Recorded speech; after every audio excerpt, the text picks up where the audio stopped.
Hello everyone, कैसे हैं आप सभी। Hope you are well and doing great. इस वीडियो में हम डिस्कस करेंगे MPC E046 positive psychology, applied positive psychology, lesson 4 character strength and virtue, interpersonal strength and wellbeing. कहने को इस चैप्टर में सिर्फ दो ही टॉपिक हैं, character strength and virtue, second one is interpersonal strength and wellbeing. लेकिन ये क्या होती है, कैसे इनको समझना है, इन चीज़ों को समझने के लिए इनमें फर्दर सब टॉपिक्स हैं जो कि वीडियोस को काफ़ी लंबी बना देंगे। और मुझे भी उम्मीद है कि आप भी उनसे बोर हो जाएंगे। जब हम लगातार पॉजिटिव पॉजिटिव पॉजिटिव करते हैं तो आपको भी इरिटेशन होने लग जाएगी। लेकिन मैं कोशिश करूँगा इसको इंटरेस्टिंग बनाने की। तो चलिए शुरू करते हैं। This is Ankush Tiptan, welcome on our YouTube channel conceptual study point. Video को शुरू करने से पहले हमने यहाँ एक स्टेटमेंट लिखी है जो कि मार्टिन सेलिगमैन ने दी थी कि psychology is not just the study of weakness and damages, it's is also the study of strength and virtues.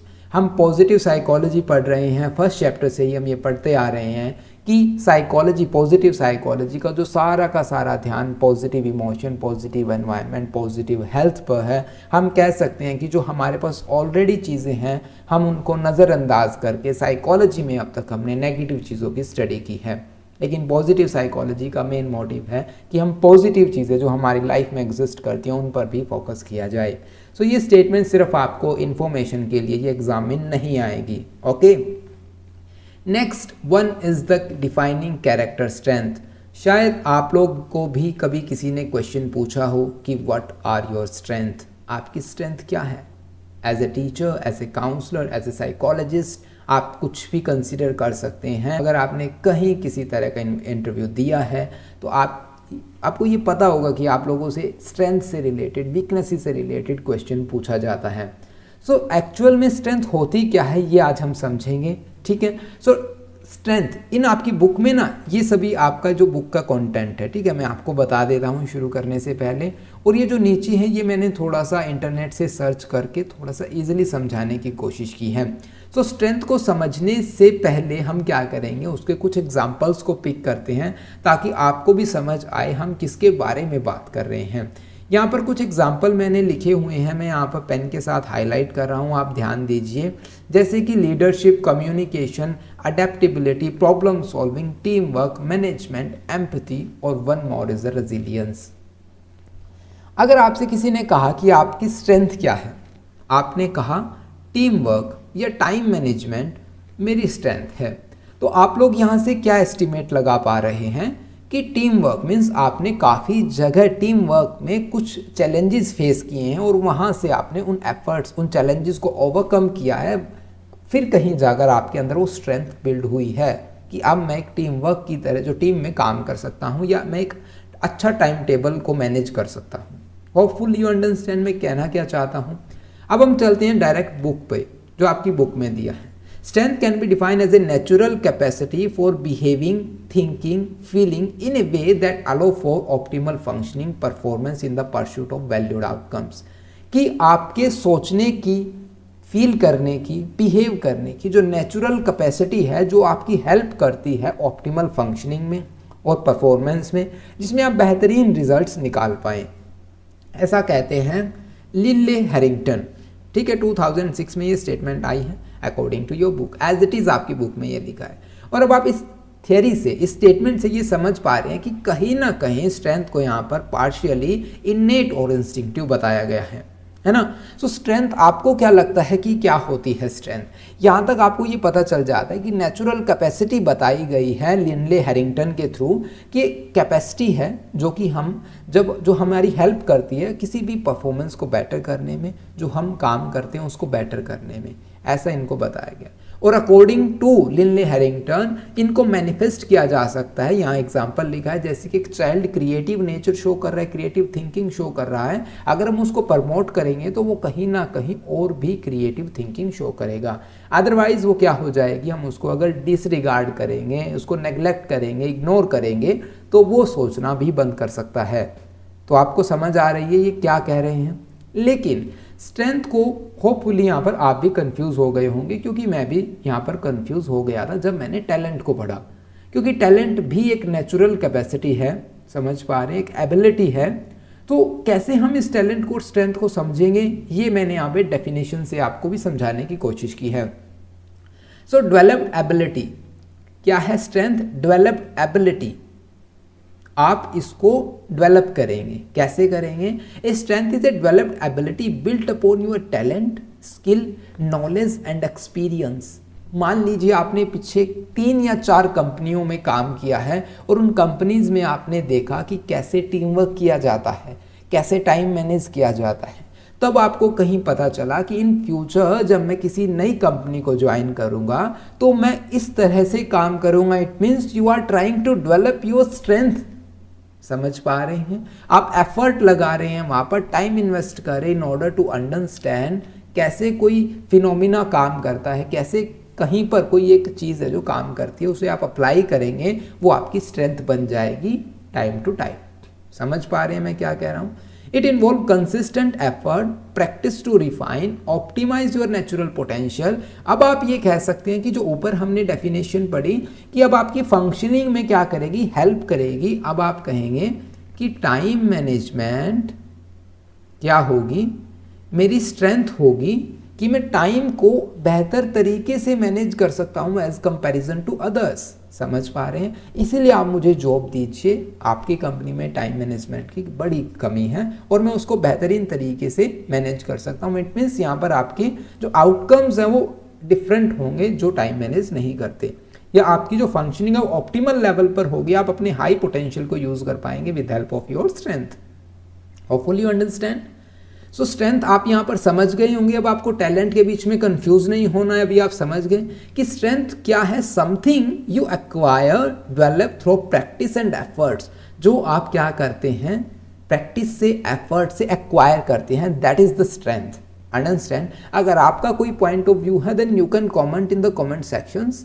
हम उसको पढ़ेंगे और देखेंगे कहीं हमारा व्यू तो अलग नहीं है ना? क्योंकि पॉजिटिव साइकोलॉजी है, सबका पर्सपेक्टिव डिफरेंट हो सकता है एंड योर पर्सपेक्टिव में भी डिफरेंट फ्रॉम आवर। सो आप ज़रूर लिखिए। एग्जाम्पल यहाँ पे रेजिलियंस है। रेजिलियंस क्या होता है कि आपने कितने लाइफ में उतार चढ़ाव देखे, अप एंड डाउन्स देखे हैं, कितनी बार आप गिरे हैं और कितनी बार आपने उठने की हिम्मत की है। दिस इज द रेजिलियंस कि आप bouncing back from your setbacks. समझ पा रहे हैं? और मेंटेनिंग पॉजिटिव एटीट्यूड, आपने पॉजिटिव एटीट्यूड। अब आप ये कह सकते हैं कि आपके अंदर कहीं ना कहीं इनेट कैपेबिलिटी हो सकती है रेजिलियंस की, लेकिन अगर आपको वो एनवायरनमेंट ही ना मिले ताकि आपके रेजिलियंस को बूस्ट मिले, वहाँ पर आपको वो चैलेंजेस ना मिले, then how can you create resilience in your behaviour? That is the simple question, है ना? सो रेजिलियंस के लिए आपको एक प्रॉपर एनवायरनमेंट चाहिए, आपकी लाइफ में सेटबैक्स चाहिए, तभी तो आप बाउंस बैक कर पाएंगे। और अगर आपने बाउंस बैक कर लिया और पॉजिटिव एटीट्यूड बना लिया एक पर्टिकुलर सिचुएशन में, then you can say that resilience is the my strength. Understand? तो स्ट्रेंथ क्या है? आप एक्वायर करते हैं, डेवलप करते हैं, प्रैक्टिस से एफर्ट लगाते हैं, तब कहीं जाकर वो डेवलप होती है। अब बात करते हैं टैलेंट की। कैसे टैलेंट है? देखिए वीडियो लंबी हो सकती है, सो मैं कोशिश करूंगा कुछ टॉपिक्स को कंसाइज वे में समझा दूँ। आप जब नोट्स लेंगे, पढ़ेंगे, आपको इजीली समझ आ जाएगी। लेकिन ये बेसिक कॉन्सेप्ट है, इस पर मुझे टाइम इन्वेस्ट करना होगा ताकि आप आगे कंफ्यूज ना हो। सो टैलेंट की बात करते हैं। आपने जनरली ऐसा देखा होगा, डांस इंडिया डांस शो, है ना? या फिर कहता भाई तेरे भाई में टैलेंट है ना? ऐसा तो कभी सुना नहीं भाई तेरी बहन में टैलेंट है ना? क्योंकि अगर लड़की होगी तो वो भी ऐसे कहेगी कि तेरे भाई में टैलेंट है। हो सकता है तेरी बहन भी आपने सुना हो, लेकिन टैलेंट का मीनिंग क्या है? मैं यहाँ पे एग्जांपल देने के लिए इसलिए कोशिश कर रहा हूँ क्योंकि जब आप डांस इंडिया डांस देखते हैं, वहाँ पर क्या होता है कि टैलेंट होता है भाई डांस में दिखाया जाता है। मीन्स उन्होंने प्रैक्टिस की है बचपन से ही, काफ़ी बच्चों ने प्रैक्टिस की होती है, लेकिन वो बचपन में प्रैक्टिस इसलिए करते हैं क्योंकि उन्हें ज़्यादा एफर्ट लगाने की ज़रूरत होती नहीं। ऐसा कंसीडर किया जाता है टैलेंट नेचुरल एबिलिटी है और आपको बिना किसी ज़्यादा एफर्ट्स के वो चीज़ें आसानी से सीख ली जाती है। जैसे कि कंप्यूटर स्किल्स होती हैं, कुछ बच्चे कंप्यूटर में इतनी ग्रस्पिंग पावर होती है उनकी, वो थोड़ी देर कंप्यूटर चलाने के बाद कहते हैं कि हाँ मुझे ये भी आ गया, ये भी आ गया। So this is the talent. हम ये कह सकते हैं नेचुरल कैपेबिलिटी, जो आपको कम एफर्ट लगे जहाँ पर आपको सीखने में, तो हम कह सकते हैं वो टैलेंट है। समझ पा रहे हैं आप? Piano, innate ability to understand create music without extensive training। समझ पा रही हैं टैलेंट क्या होता है? Next one is the skills. Skill किसे कहेंगे? जो आप प्रैक्टिस करते हैं, ट्रेनिंग करते हैं पर्टिकुलर, देन उनको हम क्या कहेंगे? स्किल्स कहेंगे। तो हम यहाँ पर कह सकते हैं practical abilities, knowledge that a person acquire through training, experience और education, these are the skills. समझ गए आप। Next one is the resources. अब रिसोर्सेज क्या होते हैं? Resources help us to attain some kind of goals that you want to achieve simply, है ना। सो रिसोर्सेज में भी फिनेंशियल रिसोर्स हो सकता है, ह्यूमन रिसोर्स हो सकता है, HRM जिसे हम कहते हैं ह्यूमन रिसोर्स मैनेजमेंट, है ना। आपने कभी सब्जेक्ट अगर सुना हो तो फिनेंशियल रिसोर्स मनी हो सकती है, human resource people and skills हो सकती है, technology resource computer and tools and AI tools, ये कुछ भी हो सकता है। तो रिसोर्सेज जो आपकी हेल्प करते हैं in order to attain a specific goal, है ना। रिसोर्सेज आप समझ गए हैं। इन सभी का आगे हम ब्रीफली डिस्कशन करने वाले हैं, समझ रहे हैं। इंटरेस्ट, इंटरेस्ट किसे कहेंगे? देखिए अब आप इंटरेस्ट और एक टर्म है पैशन, इसको भी हम फर्दर चैप्टर में डिस्कस करेंगे, लेकिन अभी इंटरेस्ट समझेंगे, ठीक है। Interest are the activity. Interest क्या होता है? आप लोगों ने ऐसा देखा होगा कि भाई तेरा इंटरेस्ट क्या है? इट मीन्स आप कौन सा काम करने में मग्न हो जाते हैं या फिर आपको करना पसंद आता है। इंटरेस्ट आप कहते हैं कि कई बार आपने यूट्यूब पे मोटिवेटर्स को सुना होगा कि find your interest, identify your interest. आप क्या करने चाहते हैं, आप क्या करने वाले हैं, समझ रहे हैं। इस तरह के क्वेश्चन कि आप अपने इंटरेस्ट को पहचाने, अपने पैशन को पहचाने। लेकिन नोबडी सेज दैट कि एक्चुअल में इंटरेस्ट क्या है, एक्चुअल में पैशन क्या है। If you want to know that you can subscribe our channel, we will discuss in further videos what is the interest, what is the passion. Okay, so interest and passion, interest की बात कर रहे थे हम। कुछ activities, कुछ topics, some subject जो आपको अट्रैक्ट करते हैं, वो कहते हैं, आपको लगता है कि हाँ मुझे ये काम करने में मज़ा आता है। फॉर एग्जाम्पल आपको नॉवल पढ़ने में मज़ा आता है, ठीक है, आपको पढ़ने में मज़ा आ रहा है, दैट्स इट, इससे कोई बड़ी बात नहीं है ना। तो आप वो इंटरेस्ट है आपका, आप पढ़ते हैं, नॉट ए पैशन। पैशन को हम समझेंगे फर्दर चैप्टर में। और अगर हम बात करें म्यूज़िक, मेरा म्यूज़िक में इंटरेस्ट है, एक म्यूज़िक को पैशन होना ये अलग अलग चीज़ें हैं। लेकिन हाँ अगर आपका इंटरेस्ट और पैशन सेम हो जाए, इस टॉपिक पे भी हम बात करेंगे। अभी हम टॉपिक से ज़्यादा इधर उधर नहीं चलते, अभी हम डायरेक्ट टॉपिक्स पे चलते हैं। तो they are things one enjoy और फाइंडिंग एंगेजिंग, जिनको करने में उनको मज़ा आता है, दीज आर इंटरेस्ट सिंपली। अब बात करते हैं वैल्यूज़ को। वैल्यूज़ को काफ़ी वैल्यू मिलती है भाई, क्यों मिलती है, वैल्यूज़ होती क्या है, ये आपको अभी पता चल जाता है। देखिए आप लोगों ने कहाँ से सीखा कि honesty is the best policy? कहाँ से सीखा? क्योंकि आपने बचपन में कहीं ना कहीं कोई स्टोरी पढ़ी थी कि हाँ उसने उसके पैसे गिरे हुए वापस दे दिए, दिस इज़ द ऑनेस्टी। या फिर उससे गलती हो गई, मिस्टेक हो गई, तो उसने एक्सेप्ट किया, this is the honesty. That's why we say that honesty is the best policy. So value कहाँ से बनी? यहाँ पर ऑनेस्टी का वैल्यू से क्या मीनिंग है भाई? ऑनेस्टी भी वैल्यूज़ में आती है, ठीक है।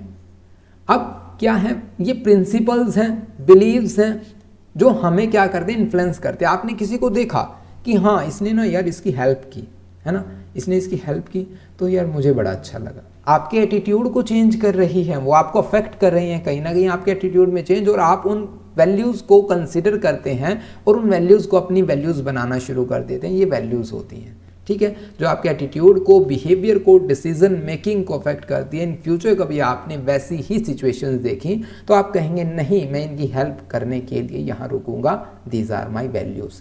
ये मेरी वैल्यूज़ के अगेंस्ट होगा या मेरी वैल्यूज़ हैं कि मैं यहाँ पर रुकूंगा, मैं यहाँ से नहीं जा सकता। तो these are the principles, beliefs, standards, समझ रहे हैं आप, एक मानक होते हैं।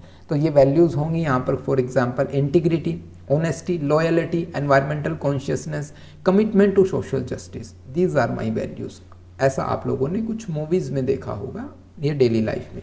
तो ये थे कुछ टॉपिक्स, होपफुली आपको यहाँ से क्लियर हो गया होगा what the meaning of strength is, talent, skills, resource, interest and values क्या होती हैं, क्या डिफरेंस है इनमें। होपफुली मैं ये आपको समझाने में सक्सेसफुल रहा हूँगा। तो आप अगर आपको समझ में आया है तो आप कमेंट सेक्शन में कमेंट ज़रूर करके फीडबैक हमें ज़रूर दीजिए। अब बात करते हैं स्ट्रेंथ को मेज़र कैसे करते हैं, और मेन टॉपिक्स जो एग्ज़ाम में आपको क्वेश्चन बनेगा वो VIA से बनता मुझे नज़र आ रहा है कि वैल्यू इन एक्शन से लगभग क्वेश्चन आता ही आता है। मेजरमेंट ऑफ स्ट्रेंथ, आप कैसे स्ट्रेंथ को मेज़र करते हैं और आप कैसे अपनी स्ट्रेंथ को आइडेंटिफाई करेंगे। सो हमारे पास 3 जो टेक्निक्स है, आप ये कह सकते हैं 3 मेजरमेंट्स हैं। सबसे पहले VIA, Clifton strength search institutes 40 assets of human development, specially adolescence, समझ रहे हैं, यंग। तो मैंने यहाँ पे इनका एसेंस लिखा हुआ है, इन तीनों जो 3 लाइनें आप देख पा रहे हैं इनमें कंप्लीट सार है पूरे पैराग्राफ्स का। फोकस, VIA का फोकस ना कैरेक्टर स्ट्रेंथ है, इंडिविजुअल कैरेक्टर स्ट्रेंथ जो हम डेवलप करते हैं हमारी लाइफ में, समझ पा रहे हैं? अब डिफरेंस देखना आप, जिनको सिर्फ इतनी ही वीडियो देखनी है वो यहाँ से देखिए, बाकी आप नोट से पढ़ सकते हैं, अदरवाइज जिनको समझना है वो कंप्लीट वीडियो देखिए। क्लिफ्टन स्ट्रेंथ क्या करती है? हमारे जो नेचुरल टैलेंट्स है जो हमारे अंदर ऑलरेडी हैं उनको आइडेंटिफाई करती है, समझ रहे हैं? और सर्च इंस्टीट्यूट्स ऑफ 40 एसेट्स, ये रिसोर्सेज हैं जो कि एक हेल्दी डेवलपमेंट में हेल्प करते हैं। वो रिसोर्सेज, यहाँ पर आप इनको एसेट्स बोल सकते हैं, वो मैं समझाऊंगा आपको क्या होते हैं। रिसोर्सेज अभी आपने समझे थे, जैसे फिनेंशियल रिसोर्स है ना, ह्यूमन रिसोर्स, टेक्नोलॉजी रिसोर्स, ये इस तरह के 40 एसेट्स बताए गए हैं, 40 रिसोर्सेज बताए गए हैं जो हमारे किसी भी ह्यूमन को डेवलप होने में, वेल बीइंग में, फ्लरिशिंग लाइफ में हेल्प करते हैं। तो आपको इन तीनों के बारे में पता चल जाता है। VIA क्या करता है? ह्यूमन कैरेक्टर स्ट्रेंथ को आइडेंटिफाई करता है, डिफाइन करता है, क्लासिफाई करता है कैरेक्टर स्ट्रेंथ, समझ पा रहे हैं? क्लिफ्टन क्या करेगा? नेचुरल टैलेंट्स को आइडेंटिफाई करेगा। नेचुरल टैलेंट जो हमारे अंदर ऑलरेडी हैं वो क्लिफ्टन करेगा, जो हम सीखते हैं वो VIA करेगा, और जो एनवायरमेंटल है, रिसोर्सेज है, वो 40 एसेट्स करेंगे। ठीक है, अब हम 1 बाय 1 इनको डिस्कस करते हैं। फर्स्ट ऑफ ऑल VIA की बात करते हैं, value in action, classification of strength and virtue. भाई इनको ना स्ट्रेंथ एंड वर्च्यूज को क्लासिफाई किया गया किसके through? Psychologist Martin Seligman, Christopher Peterson. इन दो ने क्या किया?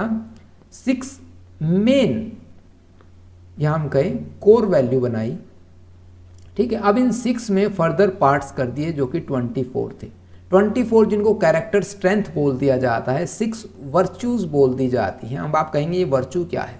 ये एक पॉजिटिव कैनोटेशन है, समझ रहे हैं? उनके लिए जो टर्म यूज़ की जाती है पॉजिटिव क्वालिटी है, पॉजिटिव कैरेक्टरिस्टिक्स है, उनके कैनोटेशन के लिए हम जो वर्च्यू टर्म का यूज़ करते हैं। ठीक है, सो वर्च्यू 6 मेन जो कोर एलिमेंट है वो 6 वर्च्यूज है, और फर्दर डिवाइड कर दिए गए, क्लासीफाई कर दिए 24 कैरेक्टर स्ट्रेंथ में। ठीक है, अब वो स्ट्रेंथ कौन कौन सी हैं ये निकालने के लिए क्या है, इन्होंने एक क्राइटेरिया बनाया।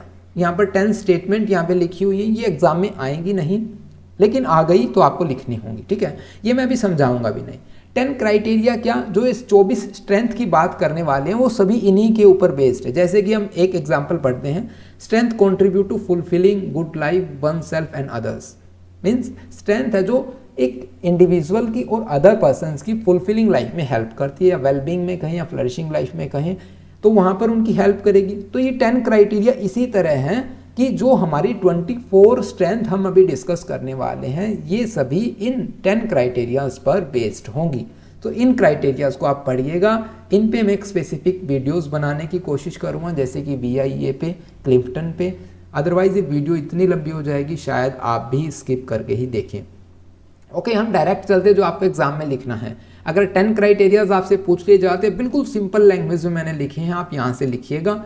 अदरवाइज हम बात करते हैं 6 core virtue. First one is the wisdom, second one is the courage, third one is humanity, transcendence fourth one, and fifth one justice and moderation 6। तो ये 6 वर्च्यूज हैं, इनके अंदर सभी के अंदर क्या है, पार्ट्स दे दिए गए हैं। कौन कौन सी हैं? वर्च्यू ऑफ विजडम, विजडम को आप क्या कहते हैं? बुद्धिमता भी बोल सकते हैं आप। ठीक है, बुद्धिमता जो आपके दिमाग से रिलेटेड हम कह सकते हैं, इंटेलिजेंस से रिलेटेड है। तो इनको किस में डिवाइड किया? क्रिएटिविटी में, कि आप कुछ नई नई चीज़ें करने में क्या हैं, काबिल हैं। क्रियोसिटी, आप इंटरेस्ट शो कर रहे हैं नई नई चीज़ों को देखने में। Openness to experience, judgement, critical thinking का यूज़ कर रहे हैं, डायरेक्ट कंक्लूजन पे नहीं जा रहे हैं, आप प्रॉपरली जज कर पा रहे हैं, लॉजिकल आप सोच पा रहे हैं। लव ऑफ लर्निंग, पर्सपेक्टिव, फिर आप पता है करेज, करेज में ऑनेस्टी, जेस्ट, प्रेजर्वेंस एंड ब्रेवरी। ऐसे ही आप इन फोटोज़ को देखिएगा और समझने की कोशिश करिएगा ये क्या है, स्ट्रेंथ है। और अब मैंने आपको स्ट्रेंथ का मीनिंग बता दिया है कि स्ट्रेंथ एक्चुअली में होती क्या है। इन सभी चीज़ों के लिए आपको क्या करना होगा, एफर्ट करना होगा, फिर आपके अंदर है जो स्ट्रेंथ होती है। और एक और अच्छा ये बात मैं बता देता हूँ, इंटरव्यू में जब आपसे पूछ लिया जाए कि आपकी स्ट्रेंथ क्या है, तो आप इनमें से आपकी स्ट्रेंथ आइडेंटिफाई करके with help of Clifton, with help of VIA, with help of 40 assets, इनमें से आप जो अपनी स्ट्रेंथ को आइडेंटिफाई कर सकते हैं और according to your job description you can say your strength. आप बता सकते हैं उनको कि मेरी ये टीम वर्क मेरी जो स्ट्रेंथ है, या सोशल इंटेलिजेंस मेरा स्ट्रेंथ है, लव मेरी स्ट्रेंथ है, ह्यूमिलिटी मेरी स्ट्रेंथ है, प्रूडेंस, सेल्फ रेगुलेशन, फॉरगिवनेस। ये आप पिक्चर को रोकिएगा, पढ़िएगा, समझिएगा।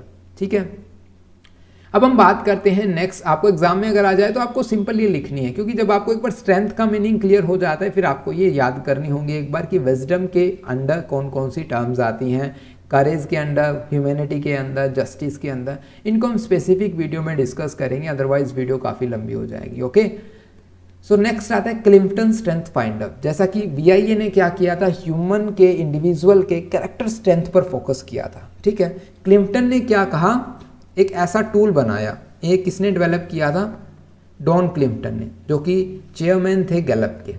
ठीक है, तो उन्होंने क्या किया, एक ऐसा ऑनलाइन असेसमेंट टूल बनाया जो कि डिस्कवर करता है 5 टैलेंट थीम, 5 तरह के टैलेंट थीम को आइडेंटिफाई करेंगे। आपको कुछ स्टेटमेंट्स के रिस्पॉन्स देने होंगे, with help of these responses वहाँ पर कुछ टैलेंट्स है जो आपके आइडेंटिफाई किए जाएंगे। ठीक है, और एक और बात मैं बता देता हूँ क्लिफ्टन की। क्लिफ्टन ने ना 34 स्ट्रेंथ यहाँ पे फाइंड आउट की, और ये जो 34 स्ट्रेंथ है, जैसे कि वहाँ पर हमने 24 कैरेक्टर स्ट्रेंथ को समझा, यहाँ पर 34 कैरेक्टर स्ट्रेंथ है सिंपल। ठीक है, उन सिंपल्स को इन स्ट्रेंथ को 4 थीम्स में डिस्कस कर दिया गया है। वो थीम कौन कौन सी है, इनकी भी table as it is book से मैंने उठाई है। होपफुली यहाँ से क्वेश्चन शायद ही देखने को मिलेगा, क्योंकि इतनी सारी स्ट्रेंथ शायद ही कोई याद करने पाए। ठीक है, लेकिन फिर भी हम इन शॉर्ट इनको पढ़ते हैं, जैसे कि स्ट्रेटेजिक थिंकिंग। अगर आप में स्ट्रेटेजिक थिंकिंग है तो आप किन में बेहतर होंगे, accumulation, assimilation, analysis of information. You might enjoying researching, predicting, processing information in different ways. Simple है ना, आपकी critical thinking, decision making power काफ़ी बेहतरीन होगी। अब हम बात करें रिलेशनशिप बिल्डिंग, जो सेकंड थीम आती है। रिलेशनशिप बिल्डिंग मीन्स आप क्या करेंगे, हाई इमोशनल इंटेलिजेंस होगा आपका, आप इजीली रिलेट कर पाएंगे लोगों को, able to build strong relationship, keep the team together and help them do well. Influencing, आप औरों को इन्फ्लुएंस कर पाएंगे, जैसे मोटिवेटर स्पीकर्स होते हैं। एग्जीक्यूटिंग, आप जो क्या होंगे, हार्ड वर्किंग पर्सन होंगे, रिस्पॉन्सिबल होंगे, focused on putting things into actions, से एग्जीक्यूटिंग। ये 4 थीम है, इन चारों थीम के अकॉर्डिंग कुछ स्ट्रेंथ यहाँ पर, टैलेंट्स। एक और बात, क्लिफ्टन में हम क्या कर रहे हैं, टैलेंट को आइडेंटिफाई कर रहे हैं, तो ये टैलेंट्स हैं। ठीक है, VIA में हम क्या कर रहे थे, कैरेक्टर स्ट्रेंथ को फाइंड आउट कर रहे थे, तो वो स्ट्रेंथ थी।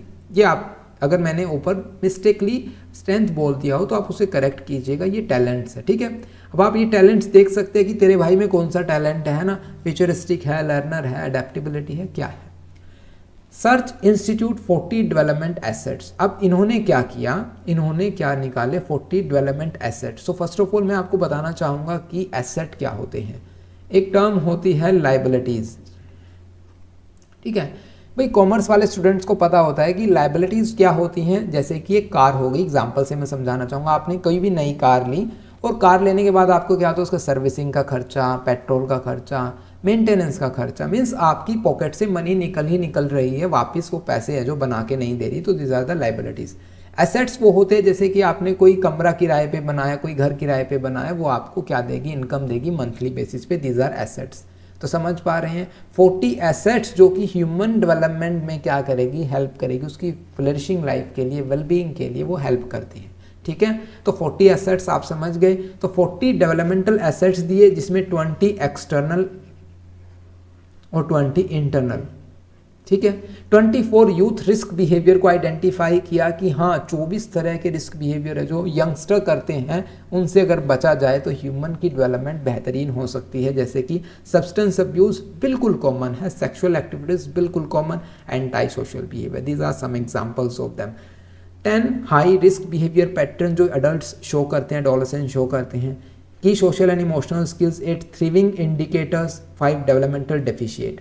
ये सभी है जो क्या करते हैं, इन सभी टर्म्स को जो 40 डेवलपमेंट एसेट्स में है जो इंक्लूड किया जाता है।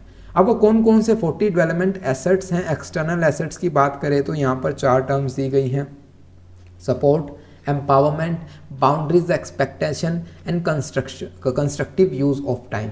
ठीक है, आप इनको पढ़िएगा, आपको समझ आएगी ये बात है। अगर आपको समझ आ गया है कि सर्च इंस्टीट्यूट एसेट्स क्या होते हैं, कैसे हेल्प करते हैं ह्यूमन डेवलपमेंट में। ठीक है, ऐसे ही इंटरनल है, ये सभी आपको खुद पढ़ना होगा। अभी मैं पढ़ूंगा तो यूँ समझ लीजिए 40 सेकंड, एक टर्म अगर मैं 1 सेकंड लगाता हूँ तो 40 सेकंड लंबी वीडियो हो जाएगी। ठीक। तो नेक्स्ट टॉपिक आता है हमारे पास इंटरपर्सनल स्ट्रेंथ एंड वेलबींग। अभी हमने क्या स्टडी किया था? Only strength. स्ट्रेंथ क्या थी? वो कैपेबिलिटीज़ जो हम डेवलप करते हैं हमारी डेली लाइफ में, जिन पे हम एफर्ट करते हैं, प्रैक्टिस करते हैं, और वो जो कैपेबिलिटीज़, जो एबिलिटीज़ है हमारी ऑप्टिमल फंक्शनिंग में हेल्प करती है, हमारी किसी भी परफॉर्मेंस में वैल्यूड आउटकम्स को लेने में हमारी मदद करती है। हम कह सके बेहतरीन परफॉर्मेंस हम वहाँ पे कर सकें, वो हमारी स्ट्रेंथ है।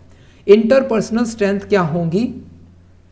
इंटरपर्सनल का मीनिंग क्या होता है? जहाँ पर आप दो या दो से ज़्यादा लोग इंटरेक्शन में हो, इंटरेक्ट करते हैं। When we interact with someone, है ना, वो हमारी फैमिली हो सकती है, फ्रेंड्स हो सकते हैं, हमारे रिलेशनशिप पार्टनर हो सकता है, या हमारे नाइबर्स हो सकते हैं, सोसाइटी हो सकती है, कुछ भी हो सकता है, कोई भी हो सकता है। सो इंटरपर्सनल स्ट्रेंथ में आती है हमारे पास 4 term: forgiveness, gratitude, kindness, empathy. और ये 4 टर्म हम कहें, इन 4 टर्म्स को क्या कहेंगे? Interpersonal strength. How these 4 terms, how these interpersonal strength contribute an individual well-being or flourishing life, ये हम अभी डिस्कस करने वाले हैं। So some specific character strength जो कि valuable in interpersonal domain and contribute to psychological well-being, वो कौन सी होंगी? Forgiveness, gratitude, kindness, empathy, जो कि हमारी social connectedness, building social resources, enrich our interpersonal relationship को better बनाने में हमारी हेल्प करती हैं। सो फर्स्ट ऑफ ऑल हम बात कर लेते हैं फॉरगिवनेस की। आप लोगों को ना फॉरगिवनेस का जब भी नाम सुना होगा आप लोगों ने, चलो यार लेटिंग गो वाली फीलिंग है, या फिर हिंदी में बात करें तो हम कहेंगे कि क्षमा कर दीजिए, है ना। तो फॉरगिवनेस से रिजेंबल करती हुई काफ़ी टर्म्स है जो कि आपको कंफ्यूज कर सकती है, उन टर्म्स को भी हम समझेंगे। फॉरगिवनेस की बात करते हैं। Forgiveness means letting go of anger, hurt, resentment you feel toward someone who has wronged you. कई बार आपके साथ ऐसा हुआ होगा कि मान लीजिए आप सड़क से जा रहे हैं, बारिश का मौसम है, और साइड से गाड़ी गई, जूम कर दी और आपके ऊपर पानी के छींटे डाल दिए, है ना। तो आप लोग क्या करेंगे? उनको गालियां देना शुरू कर देते हैं ना। आप लोग शायद उनकी गाड़ी के आगे जाएंगे और उनके साथ मिसबिहेव करें, लेकिन एक और हमारे पास, या फिर आप उनको बद्दुआएं देना शुरू कर दें कि भगवान ऐसा करें, इनकी गाड़ी यहाँ चली जाए, वहाँ चली जाए। ये शुरू हो जाते हैं हमारे अंदर से फीलिंग, और ये नेचुरल प्रोसेस है, ऐसा होता है। लेकिन फॉरगिवनेस अगर होगी तो हमें क्या करना होगा? जो नेगेटिव इमोशन दूसरों के तरफ है हमारा, ठीक है, एक पर्टिकुलर इवेंट को लेकर, एक पर्सन को लेकर जो नेगेटिव इमोशन है, उसको हम साइड में रख दें और कहीं लेटिंग गो, यार जाने दो, कोई बात नहीं, है ना। मिस्टेक सभी से होती है। This is the forgiveness. ऐसा नहीं है कि, अभी देखिए कंफ्यूजन कहाँ आता है। It doesn't mean condoning their action, forgetting what happened, instead it is about releasing yourself from negative emotion. Condoning और फॉरगेटिंग बिल्कुल भी नहीं। अभी ये 2 टर्म मैंने यहाँ पे ली, तो नहीं बल्कि 3 टर्म्स हैं यहाँ पर: पैराडोनिंग, कंडोनिंग एंड फॉरगेटिंग। अब आप मुझे बताइए, मान लीजिए आपके फ्रेंड ने कभी आपके साथ मिसबिहेव किया और आप आफ्टर 1 और 2 ईयर बाद उसके मिले, आप लोगों का झगड़ा हो गया था, ठीक है, आप लोगों की मतलब झगड़ा हो गया, हमने मान लिया, लेकिन आप उस झगड़े को भूल जाते हैं। जब आप दोबारा मिलते हैं तो आप अच्छी तरह बात करते हैं। दिस इज द फॉरगेटिंग, ठीक है। अब इसका ये मतलब बिल्कुल भी नहीं है कि आपने वहाँ पर किसी को, फॉरगिव वाली फीलिंग नहीं आ रही वहाँ पर, ठीक है, कि आपने किसी को क्षमा किया है या उसको छोड़ दिया कि कोई बात नहीं, जाने दो यार, आपने ऐसा नहीं। दिस इज द फॉरगेटिंग, उसको फॉरगेटिंग कहेंगे इंस्टेड ऑफ फॉरगिवनेस। समझ रहे हैं? पैराडोनिंग क्या होती है? पैराडोनिंग होती है भाई कोई भी एडमिनिस्ट्रेशन जब ऐसा करे, अगर आप इनको गूगल करेंगे ना, सभी के मीनिंग आपको सेम मिलेंगे, पैराडोनिंग, कंडोनिंग, फॉरगिवनेस, समझ रहे हैं। लेकिन जब एक एडमिनिस्ट्रेशन, फॉर एग्जांपल किसी बच्चे के थ्रू क्लास में चेयर टूट जाती है, या कोई पंखे को शेप चेंज कर देता है, ऐसा अक्सर होता है, हमारे स्कूल्स में काफ़ी होता था। लेकिन प्रिंसिपल कहते हैं भाई देखो, पंखे के साथ छेड़खानी करना जानबूझकर हुआ, चेयर टूट जाना बाय मिस्टेकली हो सकता है, कुछ ऐसा हो जाए। लेकिन अगर हम कह सकते हैं स्कूल प्रॉपर्टी को एक्सीडेंटली कोई भी नुकसान पहुंचाने की कोशिश करता है, तो हम वहाँ पर प्रिंसिपल कहते हैं कि हाँ यार इनसे गलती हुई है, वो भी जानबूझकर इसने नहीं की, तो इसको हम क्षमा कर देंगे, इसको छोड़ देंगे, जाने दो यार, है ना। तो दिस इज द पैराडोनिंग, की एक एडमिनिस्ट्रेटिव या एक अथॉरिटी किसी को रिलीव कर रही है उनकी जो उन्होंने पनिशमेंट से, हम ये कह सकते हैं, ठीक है। कंडोनिंग क्या कहती है कि it implies approving accepting someone's actions. जैसे कि कई मेंबर आपकी फैमिली में ऐसे होंगे जो हर बात पे आपको टोकते हैं, हर बात पे आपको कुछ ना कुछ कहते हैं, लेकिन आफ्टर सम टाइम इनिशियली आपके अंदर ऐसी फीलिंग आती है, इसका तो दिमाग खराब है यार, सुबह सुबह मेरा दिमाग खराब कर दिया, है ना। आप लोग हो सकता है ऐसा करते हो, लेकिन आफ्टर सम टाइम हो सकता है आप ऐसा फील कर रहे हैं कि यार इसकी तो आदत है, छोड़ो यार, जाने दो। दिस इज द कंडोनिंग, ठीक है। और अब आप मुझे ये बताएं फॉरगिवनेस क्या है, कि आप नेगेटिव फीलिंग को रिमूव करें, ओनली नेगेटिव फीलिंग को रिमूव करें अपने आप से, समझ रहे हैं? This is the forgiveness. समझिए, ये एग्जाम्पल है, आप पढ़िएगा आपको समझ आएगा, ठीक है। फॉरगिवनेस के बाद आती है टाइप ऑफ फॉरगिवनेस। जल्दी जल्दी मैं करवाता हूँ। Decisional forgiveness. Decisional forgiveness mean जहाँ पर आप अपनी कॉग्निशन स्किल्स का यूज़ करते हैं, सोचते हैं यार ये सही है, ये गलत है। Behaviour intention to put aside revenge और अवॉइडेंस, उनको सभी को आप एक तरफ रख देते हैं, भाई ठीक है, ऐसा हो जाता है। डिसीजनल फॉरगिवनेस, आप सोचने विचारने के बाद क्या करते हैं, डिसीजन लेते हैं, ठीक है। जैसे कि एग्जांपल यहाँ पे हमने लिखा कि आपने अपने किसी कलीग पर कॉफ़ी डाल दी, उनके इंपॉर्टेंट वर्क पेपर पर आपने कॉफ़ी डाल दी। आपको शुरुआत में क्या होता है, यार क्या हो गया ना, गलती हो गई यार मुझसे, तो लेकिन आपने बाद में क्या किया, एक्सेप्ट किया अपने आप को, हाँ मैंने गलती की, अपोलोजाइज, उनसे सॉरी कहा और उनसे पूछा कि क्या मैं आपके पेपर वर्क में हेल्प करवा दूँ, आपका जो मैंने ये काम बिगाड़ दिया तो क्या मैं इसमें काम आपकी हेल्प कर सकता हूँ। और तब है जो वो पर्सन कहता है कि यार कोई बात नहीं, जाने दो, इसने इतनी बात की, तो डिसीजनल फॉरगिवनेस वहाँ पर आ जाएगी कि आप सोच समझ के जो उनके बिहेवियर या उनकी जो अपने रिवेंज को एक साइड रख रहे हैं, ठीक है। Emotional forgiveness. इमोशनल फॉरगिवनेस कहती है कि जिसमें आपकी इमोशनल कंपोनेंट जुड़े हों, जैसे कि आफ्टर ए लॉन्ग टाइम, या फिर मान लीजिए आपकी कोई रिलेशनशिप है, रिलेशनशिप में किसी के साथ मिसबिहेव हो जाता है और वो कहता है कुछ सोचने के बाद कि यार कोई बात नहीं, वो मेरा हस्बैंड है, ऐसा हो जाता है कई बार, है ना, तो चलो यार जाने दो। ऐसे इसको हम कहेंगे इमोशनल फॉरगिवनेस, कि आप इमोशंस के टच के साथ इमोशनली होकर है जो आप किसी को क्या कर रहे हैं, फॉरगिव करने की कोशिश कर रहे हैं, नेगेटिव थिंग्स को जो अपने से रिमूव कर रहे हैं। This is the emotional forgiveness. और एक और बात मैं आपने सुनी होगी कि कहीं कॉन्फ्लिक्ट हो जाता है ना, किसी बातों पर ही होता है भाई नॉर्मली, तो ऐसा कहा जाता है कि अगर बात इंपॉर्टेंट है, एक टॉपिक इंपॉर्टेंट है, कोई मुद्दा इंपॉर्टेंट है, तो आप उस पर्सन को छोड़ दीजिए। अदरवाइज पर्सन इंपॉर्टेंट है तो आप है जो उन बातों को छोड़ दीजिए, है ना, ऐसा होता है ना, तो वो इमोशनली फॉरगिवनेस के अंडर आएगा। Behavioural forgiveness. बिहेवियरल फॉरगिवनेस क्या कहती है कि आप है जो अपने बिहेवियर में किसी चीज़ों को इन्वॉल्व कर रहे हैं, जैसे कि आप किसी एक रिलेशनशिप में सोचे यार चलिए कोई बात नहीं, जाने दो। अगर आप चाहें तो अपने बिहेवियर को वहाँ पर है जो रिबिल्ड कर सकते हैं एक पर्टिकुलर रिलेशनशिप को, तो बिहेवियर फॉरगिवनेस है जो ऐसी होती है। नेक्स्ट आती है कि फॉरगिवनेस और वेलबींग। अब आप ये बताइए, जब आप किसी को ऐसे करते हैं ना कि यार कोई बात नहीं, जाने दो यार, ये तो बच्चा है ना, ऐसा हम करते हैं नॉर्मली, तो वो हमें कितने बेनिफिट करती है, एक ह्यूमन की वेलबींग में कैसे हेल्प करती है, इनकी सिर्फ मैं टर्म्स आपको बताऊंगा और अभी मैं बता देता हूँ। जैसे फॉरगिवनेस हुई, काइंडनेस हुई, इनके मैं बेनिफिट आपको ब्रीफली नहीं मैं बताने वाला। देखिए यहाँ पर 4 टर्म हमने देखी, फॉरगिवनेस समझ में आ गई, gratitude, thankful to everything, gratitude, kindness, empathy, ये 4 टर्म्स हैं। सभी में अल्टीमेट मोटिव क्या है, पॉजिटिव इमोशन। सभी का मोटिव क्या होगा, पॉजिटिव इमोशन, कि आप अपने पॉजिटिव इमोशन को आइडेंटिफाई करें, चूज करें, है ना। और जो पॉजिटिव इमोशन अगर आपकी लाइफ में है तो आपका क्या होगा, फ्लरिशिंग लाइफ होगी, वेलबींग होगी, हैप्पी होगा सारा लाइफ में, है ना। तो सभी के जो बेनिफिट्स में ये ना कॉमन से होंगे, जैसे कि स्ट्रेस रिड्यूस हो जाएगा, एंजाइटी रिड्यूस होगी, मेंटल हेल्थ इंप्रूव होगा, रिलेशनशिप स्ट्रॉन्ग होगी, सेल्फ कंपैशन, आगे आने वाले चैप्टर में पढ़ेंगे सेल्फ कंपैशन क्या होता है, कभी आप कंफ्यूज हो जाए, ठीक है। Greater emotional control, increase life satisfaction वहाँ पर बढ़ जाता है। और अब हम बात करेंगे ग्रेटिट्यूड पर। ग्रेटिट्यूड किसे कहेंगे, ये बुद्धा की लाइन है भाई, द ग्रेट बुद्धा, आप सभी जानते होंगे, है ना। A noble person is a mindful thankful to the favour he receive from others. जितना भी कुछ उसको दूसरों से मिलता है वो वह थैंकफुल उनको है जो थैंकफुल रहता है उन चीज़ों के प्रति, ठीक है। सो ग्रेटिट्यूड क्या होता है, अप्रिशिएटिंग व्हाट यू हैव, आपके पास जो है उसकी आप कद्र करें। समझ पा रहे हैं मैं क्या कह रहा हूँ। जैसे कि हम नॉर्मली क्या करते हैं, यार मेरे पास कार नहीं है, या मेरे पास ना बाइक नहीं है, मैं तो यार साइकिल से चलता हूँ, मैं तो पैदल चलता हूँ, ऐसा होता है। लेकिन अगर आप खुश होना चाहते हैं, वेलबींग चाहते हैं, हैप्पी लाइफ चाहते हैं, तो आप कहेंगे कि हाँ अभी मेरे पास कार है तो मैं कार से चल रहा हूँ, दैट्स इट। लेकिन आगे जब मेरे पास एरोप्लेन होगा तो मैं एरोप्लेन से चलूँगा, ये ज़्यादा हो गया है ना, तो हम थोड़ा नीचे आते हैं। अभी मेरे पास बाइक है तो हाँ ठीक है, मेरे पास बाइक है, मैं कोशिश करूँगा, लेकिन मैं खुश हूँ मेरी बाइक के साथ, थैंक गॉड कि मेरे पास बाइक है। कुछ लोगों के पास बाइक भी नहीं है भाई, समझ रहे हैं। तो थैंक गॉड वाली फीलिंग हर जगह जिसके पास आती है तो वो ग्रेटिट्यूड आप कह सकते हैं। लेकिन ग्रेटिट्यूड किससे अलग है,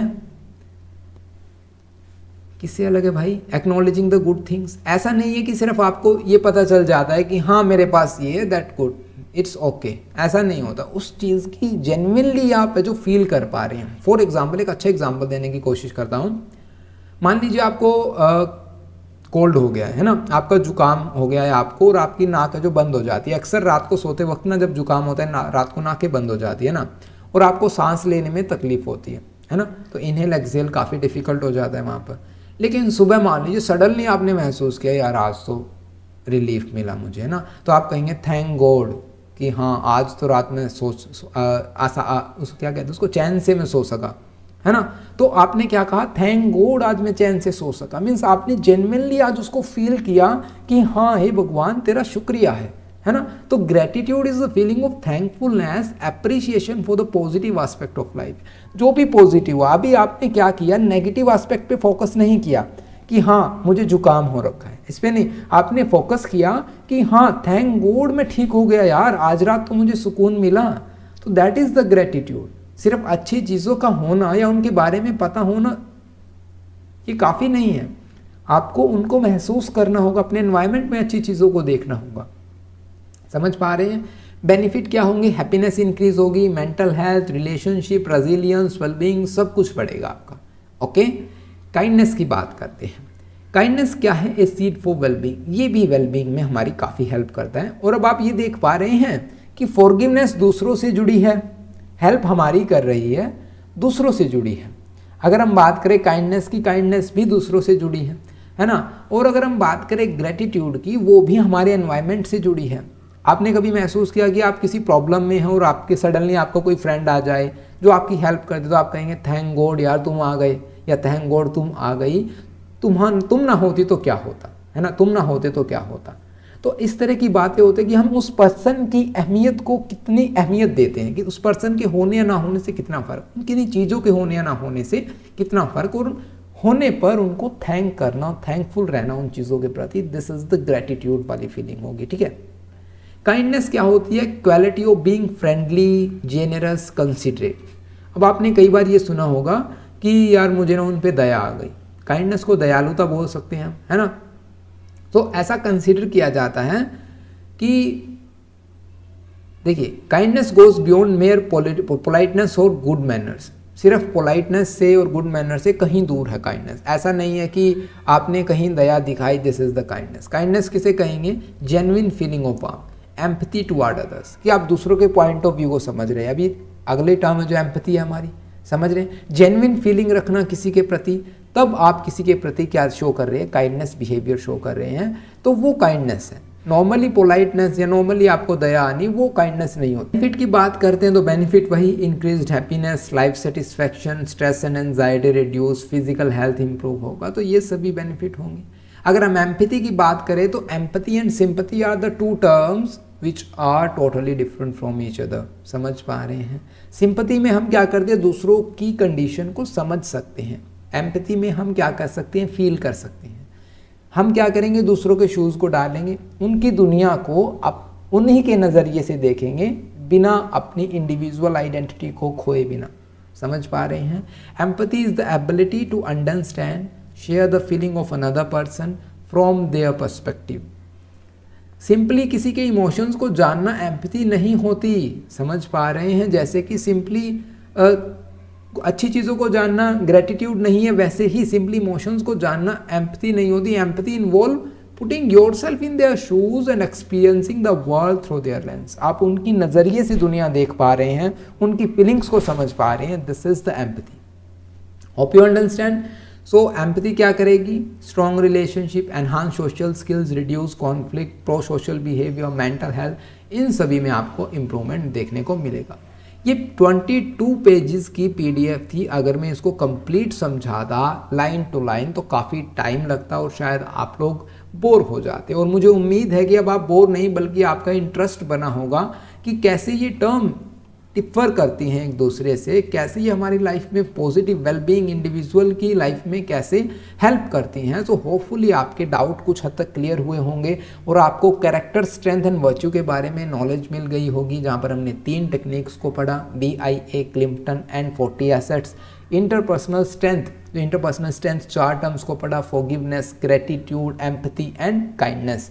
दीज आर द 4 टर्म जो इंटरपर्सनल स्ट्रेंथ में आती है। कैरेक्टर स्ट्रेंथ में काफ़ी सारी टर्म हैं जो कि शायद इस एक वीडियो में समझाना मेरे लिए पॉसिबल नहीं होगा, सो मैं इन पर डेफिनेटली सेपरेट वीडियो ज़रूर बनाऊंगा। If you like the content then you can hit the like button and subscribe the channel for further updates. और अगर आप नोट्स लेना चाहते हैं then you can contact us from WhatsApp और ईमेल आईडी, दोनों का लिंक और डिटेल्स आपको डिस्क्रिप्शन बॉक्स में मिल जाएंगी। और अगर आप MPC 021, 22, 23 या फर्स्ट ईयर से रिलेटेड वीडियोस देखना चाहते हैं तो वो भी चैनल पर अवेलेबल हैं। क्लिनिकल का हम जल्द ही सिलेबस शुरू करेंगे। तो इस वीडियो में इतना ही, मिलते हैं नेक्स्ट वीडियो में। तब तक के लिए नमस्कार, thanks for watching this video, have a nice day.